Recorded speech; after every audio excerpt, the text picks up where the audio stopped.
Hey, welcome back. Trig Identities. This is one of the more fun parts for Mr. Creswell and I, and usually not so much fun for you guys, but we shall see.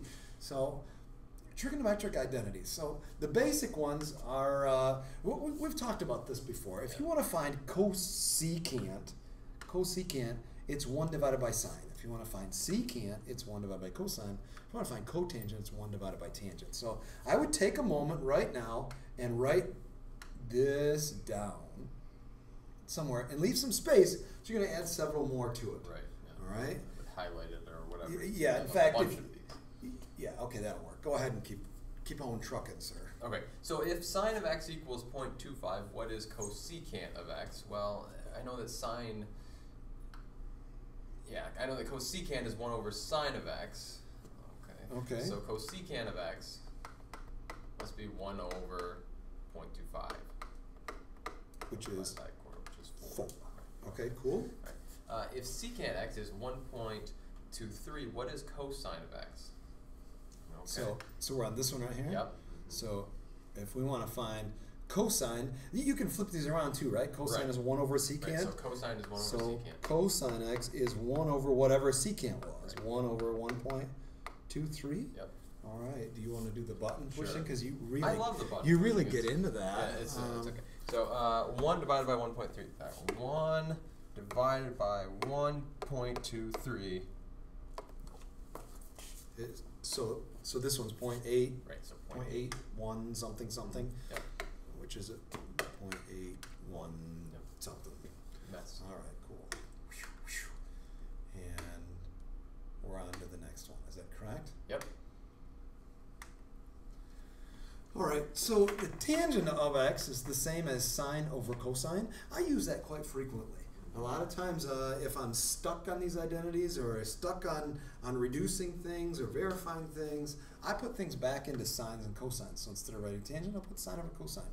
And cotangent is the same thing flipped upside down, so cosine over sine. So simplify the following. Cotangent x times sine x. Well, let's use that trick. Cotangent x is cosine over sine. So this is going to be cosine x over the sine x.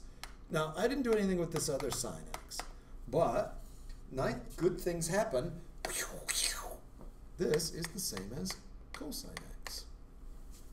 So if it says simplify, cosine x is definitely simpler. As simple as you can get. So that's one trick, change things into cosines over sines. We have lots of tricks that we can use. All right. Oh, you know what?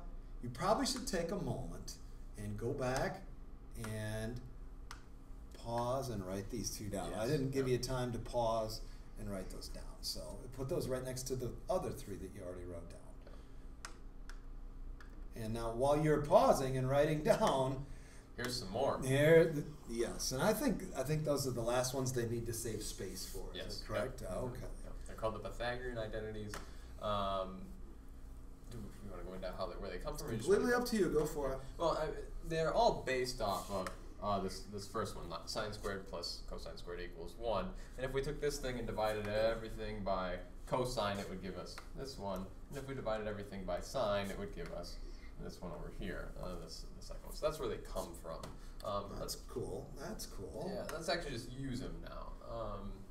So I guess I'll take the first one. We got sine cubed plus sine x cosine squared x.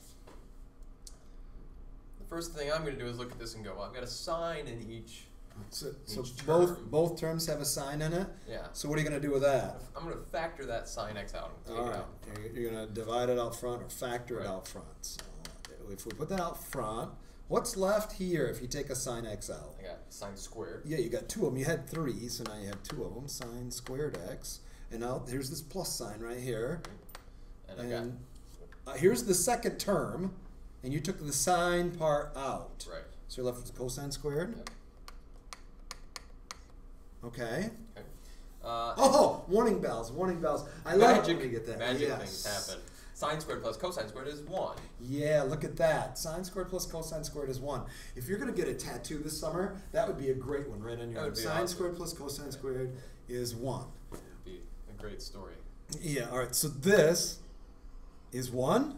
1. So this is sine x times 1. That's just sine x. So really, if it said simplify this, we'd show that first step, and then we'd just say is sine x times 1, or is sine x. Sine x. I always thought that would be a good decongestant. Sine x? Sine x. Yeah, that'd be good. Right? Sine x. Okay. Sorry. Okay, am I taking this one? You got it. Go Well, for you it. know, I've never done this one before, but the first thing in my head, I see secant squared up here, and I see secant squared here is tangent squared plus 1. And since there's also a tangent squared here, good things are going to happen. I think so. So I'm gonna replace this circle with this circle. Yeah, now that you can't read any of that. You're right, yeah. Right. So now my top is tangent. Oh my goodness gracious. T squared. Is tangent squared x. Now this minus sign is right here, minus, and then I want to replace secant squared. So secant squared is this tangent squared plus 1. So minus tangent squared. We've been here too long. I'm starting to lose it. Over, I didn't do anything with this cosine squared on the bottom. Now, if you distribute this minus sign through here and here, good things happen. You have tangent squared minus tangent squared. Those are gone. Bye-bye. And now we have negative 1 times, negative times positive 1 is going to be negative 1 over cosine squared x. Now, since it said simplify, this is simpler, but Definitely, yeah, right. but is there something blatantly obvious that you're like, wow, 1 over cosine? What was 1 over cosine, sir? Secant. 1 over cosine, I believe, from 2 slides ago was secant.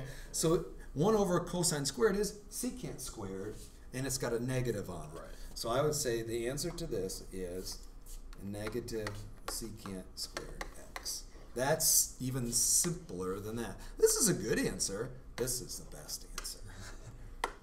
Does that make sense, sir? Absolutely. All right, so let's try an obnoxious one. In my opinion, this is obnoxious. Oh, yuck. Have at it. So there's probably 15 different ways that we can do this. But I think 2 examples ago, we factored something out, and that seemed to be helpful. Let's try it again. It looks like I've got a cotangent squared and a cotangent squared here on top. So let's see if we can factor that thing out and see if good things happen. So this is going to be cotangent squared x times, let's see, I took this cotangent squared out, so I'm left with secant squared x. Minus, well, I took the cotangent squared out, and Can we put a C in here so it's not yeah. sex squared? sorry. Okay, thank you. okay. Cotangent squared divided by cotangent squared is just 1. So I think, and you could check me if we redistributed that. I think we'd end up back at the top, and then I'm left with don't touch the bottom here. Secant squared x. And to be honest with you, I'm going to say that that's no cleaner than what you started with, but Right. it's a good starting spot. It's something to do. Try something. Yeah. Right? Yeah. Okay. Keep on trucking. sir. All right. So that's secant squared x minus 1. What does this thing in here equal? Yeah. Doesn't that equal something? I think it's tangent. If you look up on your note page where you highlight it. Here. Where was it at? Was it right here? Yes. Yeah. Secant squared minus 1. Oh, this is tricky now. Mommy dearest. Secant squared minus 1 would be tangent squared. Right. So we didn't give them that one. That's true. So secant squared, if you subtract the 1 over to the other side, gives you this. Secant squared minus 1 is tangent squared. So you're going to replace that tangent squared. Right, so I'm going to put secant squared minus 1 over tangent squared in there. Okay, so here we go. Leave the cotangent alone. Multiply it by, we said this whole thing is tangent squared. X divided by secant squared x. Right. Now, what? Cotangent times tangent. Cotangent times tangent. Well, this is the same as 1 over tangent squared. Right. So we've got tangent squared times 1 over tangent squared. I'm writing. Boy, that's 1 over tangent squared times tangent squared over secant squared. Oh! Those are gone. Beautiful. So now I've got 1 over secant squared. And like we said before, that's an okay answer. What is 1 over secant squared, though? Isn't that just cosine squared I think x? so. All That's a lot simpler than what you started with, and sir. it's actually that's my favorite way to write cosine squared x is that. Yeah, right. A couple of things here. My students a lot of times ask, okay, I got it to here, and that's simpler than what I started. How do I know when to end? That's and it's really tough. I think it just takes a lot of practice. Yeah. And when we get into verification, that'll get easier. But we don't know quite where to end. A couple of other observations here. If that bothered you when we said that tangent squared x is secant squared x minus 1 from this one, you might want to write this down on your sheet. Right. Same way here. What is cotangent squared x equal to? Well, if you subtracted this 1 over the other side, it'd be cosecant squared minus 1. All right? Yep. Same thing here. What does sine squared equal? Sine squared x is going to be 1 minus cosine squared x. Or And any combination of and so manipulations. if we just remember these three and then we just manipulate them, but some people like to write all of them down. They're like, oh, that's what sine squared equals. Right. And for those of you that are in the dating world, this is the greatest pickup line ever. You just walk up to some young lady who's very, very good at math, and you say, hey, baby, you are the sine squared plus cosine squared. You are the one? And then you could say, like, let's get triggy with it.